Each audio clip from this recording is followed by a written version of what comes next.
Oi Madu, tudo bem? Hoje a gente vai começar com a nossa primeira aula online, certo? Ó, tô aqui com minha irmã gravando Ai. aqui em casa. Bom, beleza, nunca fiz uma aula online, hoje é a nossa primeira experiência, certo? É, seguinte, já tentei fazer um vídeo e aí não deu certo, mas esse vai dar. Bom, essa questão ela é muito interessante porque ela fala de duas margens, certo? E aí ela não dá nenhuma informação sobre o que quer. Tipo, ela quer sobre a distância de P1 a V, ok? A única coisa que ela dá é a distância de V a P2. E aí ela dá um triângulo, tipo, nada a ver, você não consegue fazer nada com ele assim, se não tiver uma sacadinha. E qual é essa sacada? Bom, o que foi que eu fiz? Eu peguei esse triângulo aqui, ó, não sei se tu tá vendo, completei para margem. E aí, se tu perceber, vai ficar um ângulo de 30 graus aqui e aqui vai ser perpendicular. Bom, se a gente tem essa distância de V a P2, a gente consegue fazer agora a altura, a distância no caso, das duas margens, certo? E eu vou chamar essa distância das duas margens de CA, cateta adjacente a esse ângulo. Tudo bem? A gente desenvolvendo os cálculos, fazendo por cosseno, né? Cateto adjacente pela hipotenusa, a gente consegue que a distância entre as duas margens é de 30 km, ok? Bom, na segunda margem eu acho que tu vai conseguir. Então, se tu quiser dar uma paradinha aqui no vídeo e tentar continuar, eu acho válido, ok? Mas se não conseguir, tudo bem. Vamos lá. Já que tu tentou, vamos fazer agora pelo cateto adjacente novamente. Tu sabe que a distância entre as duas margens, ela não muda, ela é uniforme, concorda? Então, se eu pegar do ponto 1 até esse ponto aqui e do ponto P2 até esse ponto aqui é a mesma, ou seja, é 30 km tanto aqui quanto aqui, ok? Então a gente tem aqui um triângulo de 45 graus com a distância de 30 km. E agora a única coisa que falta pra gente é descobrir essa distância de P1 a V, ok? E aí a gente tem que a distância de P1 a V é 30 raiz de 2, letra B, certo? Então vamos para a 13ª questão. 13ª não, a 14ª, porque a 13ª eu te falei, ela tinha um probleminha, tava faltando informação. E aí o único jeito de fazer aquela questão era colocando mais informação e resolvendo uma questão antes. E aí eu não achei necessário. Quando eu estiver por aí, a gente consegue fazer ela pela internet. Tudo bem? Bom, essa questão, ela tem no final dela como é que eu posso dizer, uma pegadinha. Mas aí não é nada demais, tudo bem? Bom, vamos lá. Primeiro, uma pessoa que tem 1,7 metros de altura, ela vai ver um prédio a um ângulo de 30 graus, certo? Não sei se tu tá vendo, ó. Essa pessoa, o olho dela tá aqui, e aí ela vai ver um prédio com um ângulo de 30 graus com o chão, ok? A visão dela vai estar de 30 graus com o chão. Bom, beleza, até aí tudo bem. E aí o que foi que aconteceu? Ela andou 3 metros para frente, e aí ela agora vai ver o prédio a um ângulo de 45 graus com o chão, certo? Consequentemente, ela vai estar ainda a uma distância do prédio, ok? E essa distância a gente vai chamar de x, certo? Bom, beleza. Então a partir daí a gente já consegue fazer os cálculos. Bom, vamos começar pelo triângulo menor, para a gente conseguir uma relação de x e a altura do prédio. Bom, a tangente de 45 é igual a 1, tu sabe disso, né? Então h sobre x, que é cateto oposto sobre cateto adjacente, é igual a 1. Então h é igual a x, certo? Legal aí. Aí a gente tem que a tangente de 30, que é a raiz de 3 sobre 3, é igual a h dividido por 3 mais x, certo? Aí a gente pode, posteriormente, trocar x por h, que foi o que eu fiz aqui, e aí a gente consegue que a altura do prédio, em relação aos olhos do observador, é de 4 metros.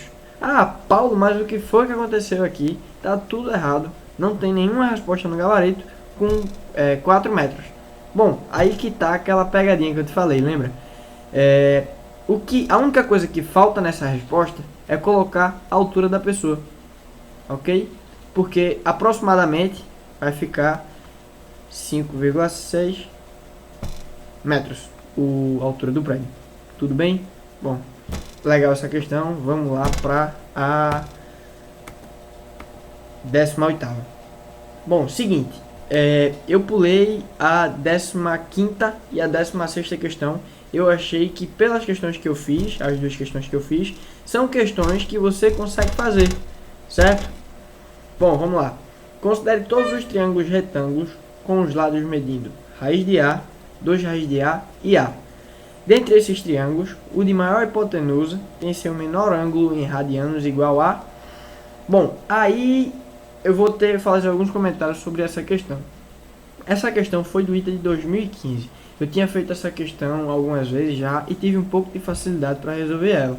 Mas ela realmente é uma questão difícil. Então não precisa se desesperar porque tu não conseguiu fazer ela, tá? Com o tempo tu vai pegando uma prática e aí perto da prova da FPS tu vai conseguir resolver ela facinho. Ok? Bom, aí a gente tem o seguinte. Um triângulo, ele vai ser feito com esses três lados, ok? Não importa qual que seja A, qual que seja o valor de A. Ele vai ter os lados dessa forma. A pode ser 1, 2, 3, 4, enfim. Tem que satisfazer que o triângulo tem que ser retângulo e o triângulo que ele quer é o de maior hipotenusa. Tudo bem? Então vamos lá desenvolver.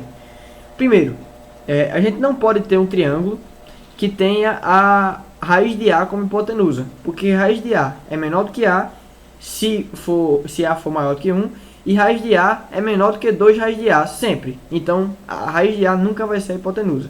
Temos dois casos, então, a considerar.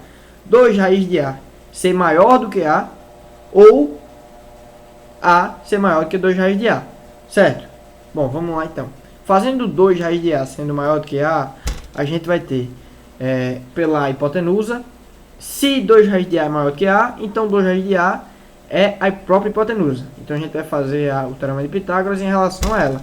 E aí a gente consegue, desenvolvendo aqui e cortando A nessa equação, que A vai ser igual a 3, certo? Aí a gente vai fazer a próxima equação com A maior do que 2 raiz de A. Aí com A maior do que 2 raiz de A, a gente tem que A ao quadrado é igual a 4A mais A. E aí como A é positivo, mesma forma aqui, a gente pode cortar tudo, dividir tudo por A aqui e não vai ter nenhum problema, ok? A gente tem que no final A é igual a 5. Então a gente não precisa nem pensar muito. Com certeza esse triângulo aqui é bem maior do que esse. Não precisa nem ser bem maior, mas ele é maior do que esse daqui. Porque o lado que a gente vai tomar como base, o valor de A, vai ser 5. Vai ser maior do que 3. Concorda? Então a gente não precisa perder tempo fazendo dois triângulos. A gente vai fazer um apenas. E esse triângulo já está feito aqui. A hipotenusa, nesse caso, é A. A gente vai ter um cateto, que é raiz de A. E outro cateto, que vai ser 2 raiz de A. Ok? Aí, aquela questão. Qual o ângulo menor de um triângulo? O menor ângulo de um triângulo é o ângulo que está oposto ao menor lado. Certo? Tu já viu isso. Então, vamos lá. O menor ângulo é esse daqui. Certo? E aí a gente vai nas respostas para ver o que é que ele quer. Ó, uma coisa que tu não tinha visto foi essa função inversa da trigonométrica, que é arco tangente, arco seno e arco secante, enfim, essas coisas. Mas aí tudo bem. Vê, por exemplo, a tangente de 1 é 45, certo? O arco tangente de 1 é igual a 45. Tipo, a gente só trocou as informações. E aí, essa informação de arco tangente, a gente vai encontrar o ângulo, na verdade. É uma denotação de ângulo em radianos, certo? Aí vamos lá. A tangente de x é igual ao cateto oposto sobre o cateto adjacente, raiz de A sobre 2 raiz de A, que é igual a 1 sobre 2, certo? Então, a gente tem que o ângulo é o inverso. Se a gente tem que tangente de x é igual a 1 sobre 2, arco tangente é igual, de 1 sobre 2 é igual a x. Ok? Então fechamos hoje. Muito obrigado. E pronto, hoje é só isso. Tem mais duas questões para a gente fazer. Acho que essas próximas questões a gente consegue fazer na próxima aula. Ok?